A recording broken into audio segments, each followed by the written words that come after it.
Olá, quarenteners, como vocês estão? Espero que todos estejam bem, se cuidando, lavando bem as mãos e tomando todos os cuidados possíveis para que a gente volte a se ver muito em breve, que eu estou morrendo de saudade.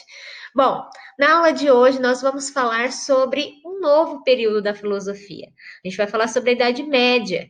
E aí, a Idade Média, ela se divide em duas principais escolas, a patrística e a escolástica. Hoje nós vamos falar sobre a patrística e fazer essa aula introdutória sobre esse período histórico. Anteriormente, nós estávamos falando sobre o período helenista, que se divide em quatro escolas principais. Durou quase 1000 anos esse período, e agora nós vamos falar sobre a patrística. E espero que vocês entendam o conteúdo. Nessa aula, eu vou pedir para que vocês peguem o livro de vocês e vão acompanhando, porque eu peguei os principais trechos, vou fazer a leitura e a explicação nessa aula, tá bom? Então, nós vamos usar o livro de vocês da página 38 até a página 43. As páginas em que eu tirei os trechos que estão aqui vai estar sempre no cantinho da tela para que vocês acompanhem o que eu estou falando, o que vocês podem estar lendo, tá bom? Então, vamos lá. Bom, a gente vai falar sobre a patrística e Santo Agostinho, e na aula de hoje, especificamente sobre a patrística.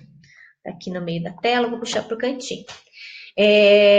Se eu quiser falar com Deus, lá na página 36, nós temos esse trechinho desse texto e nós vamos fazer a leitura dessa página primeiramente. Então, se eu quiser falar com Deus, antes de tudo, eu tenho que acreditar na sua existência. Tenho de ter fé que existe uma força maior, criadora de tudo, e por meio da qual tudo se mantém. A fé ou a crença acompanha o ser humano desde sua origem. O mistério e as manifestações religiosas estão presentes em todo o mundo e em todas as culturas. A religiosidade é uma necessidade humana. Então, em diferentes culturas, nós temos várias manifestações de religiosidade e de fé que são muito diversas, são muito diferentes umas das outras. Mas essa necessidade acompanha o ser humano desde os seus primórdios, e nós temos registros disso lá desde a mitologia, né? De registro dessa questão de acreditar no que é místico.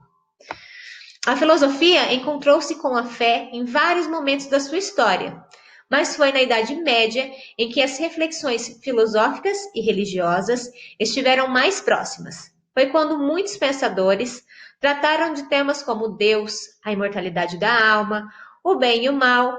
Bom, nesta unidade vamos estudar as ideias de alguns padres da Igreja Católica, cujo pensamento filosófico ficou conhecido como patrística. Estudaremos também Agostinho, o filósofo mais influente do cristianismo. O Agostinho, como eu falei para vocês, nós vamos ver na próxima aula. Nessa aula nós vamos focar em entender o que foi o período da patrística e como ela se iniciou. Bom, a patrística foi o primeiro período da filosofia medieval. Ela começa, de fato, a ser escrita e a ser narrada pelos principais pensadores a partir do século V até o século VII depois de Cristo. Os padres são as figuras principais desse período. O objetivo deles era converter o maior número de pagãos para a fé cristã. Então, nós vamos perceber aí que durante a trajetória, o objetivo desses padres foi tentar a salvação da alma de pessoas que eram pagãs. Então, pensando nisso, esses padres cumprindo aí os ensinamentos de Jesus, como ele diz lá no, como é passado, né, para nós, lá no Evangelho de Mateus, de Marcos, desculpa. Ide pelo mundo inteiro e anunciar a boa nova a toda criatura. E é isso que os padres tentam fazer nesse período. Anunciar a boa nova, né, anunciar a vinda de Jesus à Terra, do Salvador, e tentar salvar as almas das pessoas que não tinham ainda se convertido ao cristianismo. A formação da filosofia cristã. Isso lá na página 41 já, tá, pessoal? Então, como acontece a formação da filosofia cristã? No século III, antes aí um pouco da patrística, de fato, começar a ser executada, quando o Império Romano ainda mergulhava numa crise profunda, as escolas filosóficas ampliavam o conteúdo místico e religioso. Enquanto isso acontecia, o cristianismo se expandia até se transformar na mais importante religião da Europa Ocidental. Ao longo desse período, ocorreram relações de aproximação e afastamento entre a filosofia grega e o cristianismo. muitos conceitos e ideias da filosofia grega pagã, isto é, não cristã, foram utilizadas para defender o cristianismo e para desenvolver uma filosofia cristã. Antes de estudarmos essa filosofia, vamos conhecer um pouco do neoplatonismo e de alguns aspectos que podem ser considerados uma corrente filosófica intermediária entre a filosofia grega e a filosofia cristã. Então, pessoal, é importante ressaltar que essas transformações de conhecimento da filosofia, elas não acontecem do dia para a noite. Não aconteceu que num dia amanheceu e as pessoas deixaram de acreditar lá no que era pregado pelo período helenista. Durou vários anos. São mais de 300 anos para se começar a falar na formação de uma filosofia cristã. Então, depois da vinda de Jesus à Terra, as coisas e as perspectivas de conhecimento e de relação à salvação mudam. Então, o homem, se lá no período da filosofia antiga, quando pensava lá no período helenista sobre a ataraxia, a felicidade, o bem do corpo, né, a paz de espírito, agora ele está preocupado em racionalizar a sua fé e passar a sua fé para o maior número de pessoas possível. E pensando nisso, pensando em passar o seu conhecimento em relação a Deus, em relação à salvação, que vai surgindo, então, primeiro o neoplatonismo, que acontece no século III. Nós vamos falar primeiro sobre essa corrente de pensamento, que ela serviu como uma ponte entre o período antigo e o início do período medieval para se chegar à patrística, que é, então, o tema da nossa aula. O neoplatonismo, tem lá na página 41, o principal filósofo dessa linha de pensamento foi Plotino. Ele é fundador de uma escola que teve uma grande influência em Roma lá no século III, e o Plotino, ele apoiava os seus pensamentos lá nas ideias de Platão, ou seja, na filosofia antiga. E foi aí que ele começou a desenvolver a sua própria filosofia, o seu próprio pensamento. Para ele, o objetivo mais importante da filosofia seria ensinar, né, os homens a se libertar dessa vida terrena, dos prazeres mundanos, para que ele pudesse se unir ao divino, né, se unir ao Deus, por meio da contemplação, por meio da meditação. Então, por meio dessa reflexão pessoal que os seres humanos podem fazer, né, hoje em dia a gente usa esse meio de contemplação e de meditação por meio das nossas orações, das nossas rezas. Mas, para essa época aí, o termo adequado para esse tipo de reflexão que nós fazemos é a meditação, é a contemplação do divino. Então, o Plotino ele busca que a filosofia seja um meio para ajudar os indivíduos a se aproximar a Deus. Deveria ser para isso que a filosofia deveria ser usada, e por meio das suas meditações, da sua contemplação, você poderia alcançar a Deus, se comunicar com Deus, tornar um único ser. Então, de acordo com esse pensador, Deus seria um uno, algo único no universo que une todas as coisas. E o princípio supremo de qual tudo depende. Então, tudo dependeria de Deus. Deus seria essa unidade. Deus seria perfeito, imóvel, eterno e a causa da existência de todas as coisas. Tudo existe porque Deus criou. Assim como o Sol é uma fonte propagadora de luz, Deus seria uma fonte propagadora da realidade. Sem Deus nada existiria. Então, lá na página 42, nós continuamos aí a refletir sobre esse pensamento do Plotino. A união mística entre Deus e a salvação. Bom, o Plotino defendia que essa contemplação, né, esse momento de reflexão individual, poderia promover a união mística do homem com o divino, né? Como eu disse para vocês agora há pouco, para fazer essa conexão entre o homem e Deus, seria necessário parar um tempo para fazer uma reflexão, para se desligar das coisas mundanas, das coisas materiais e se conectar entre o seu íntimo, né, o seu interior, com essa unidade que seria Deus. Essa interiorização, esse processo, esse retorno da alma para si mesma, seria o objetivo de buscar uma purificação da alma. Então, quando você para meditar, refletir, e se conectar com Deus, você está purificando a sua alma, você está se afastando das coisas terrenas e buscando algo superior, que vem de Deus.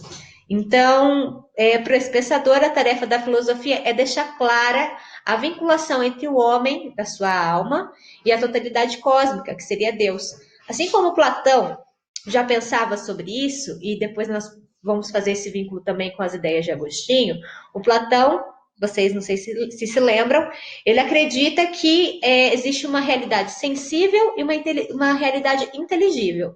A realidade sensível é essa terrena que nós, os homens, vivem e tem trocas, experiências sensíveis. A realidade inteligível seria o mundo das ideias, o mundo perfeito, que, no caso aqui do Plotino, ele vai explicar que seria o reino dos céus. Então, nós temos essa realidade mundana e existe uma realidade que está para além da nossa realidade física, seria a realidade divina.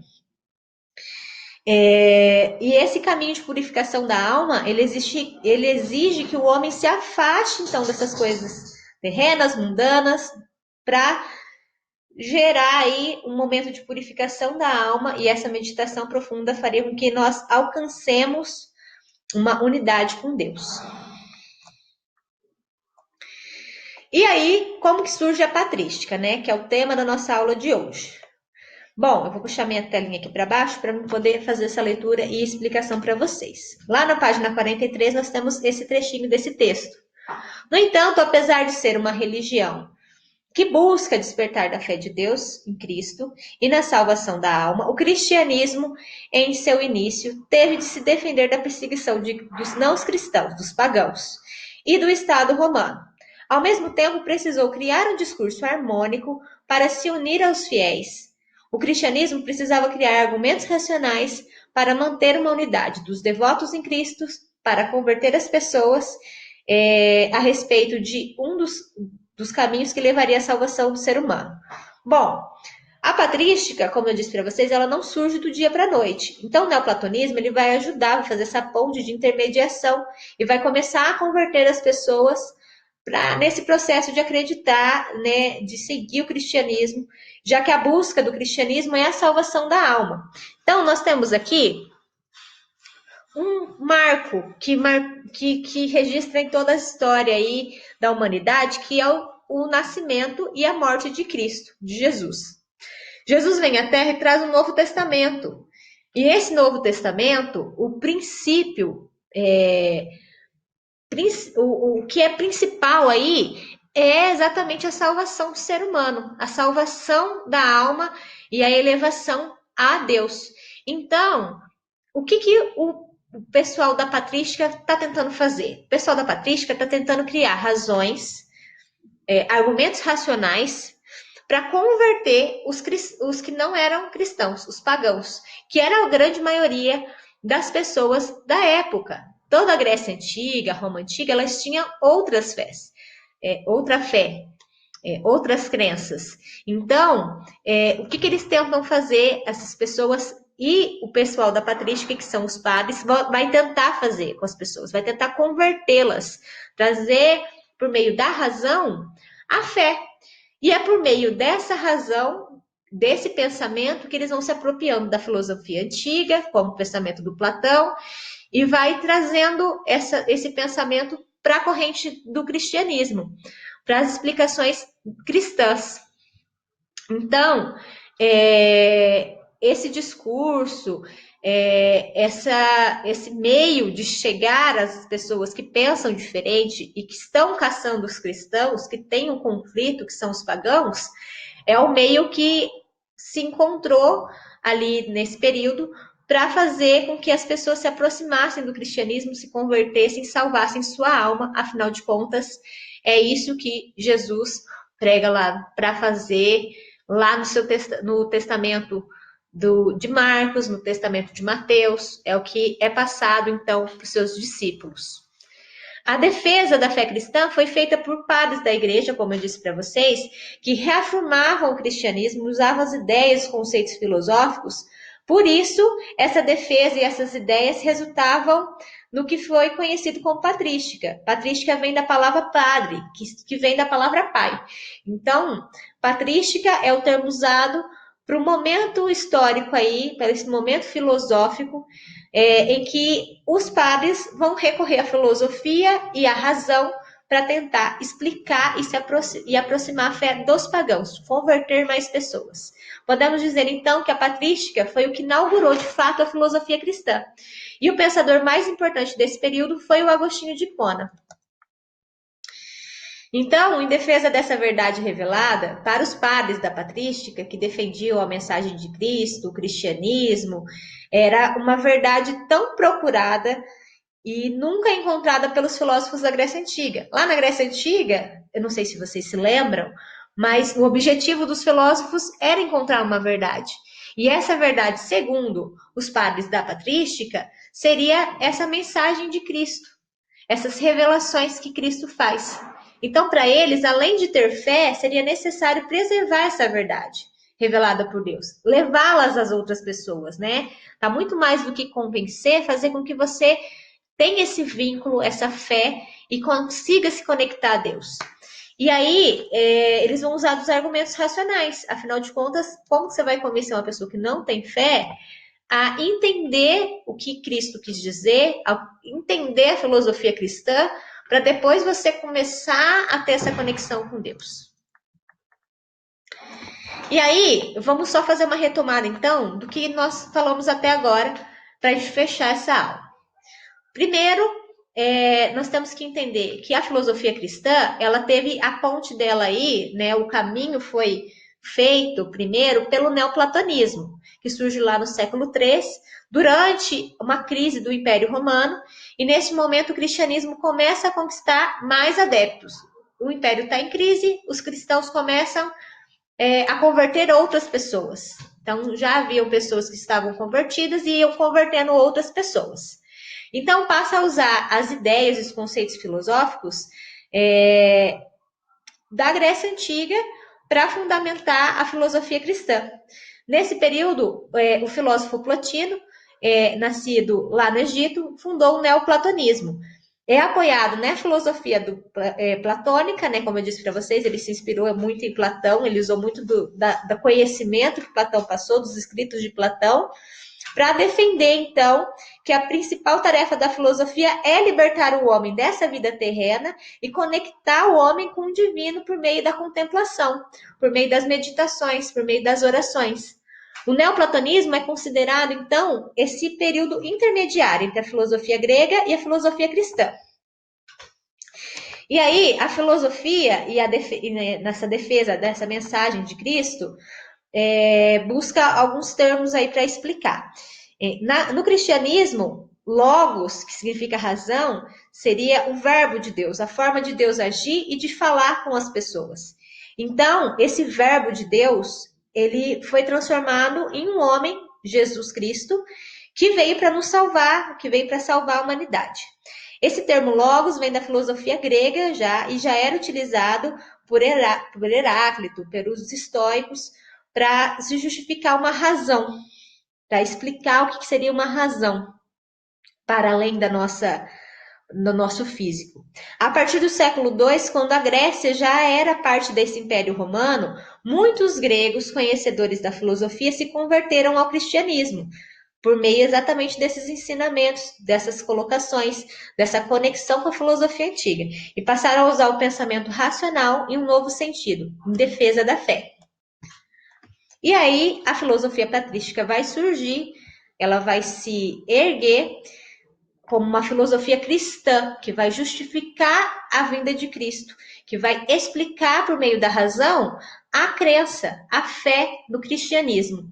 Então, de acordo com o cristianismo, Deus teria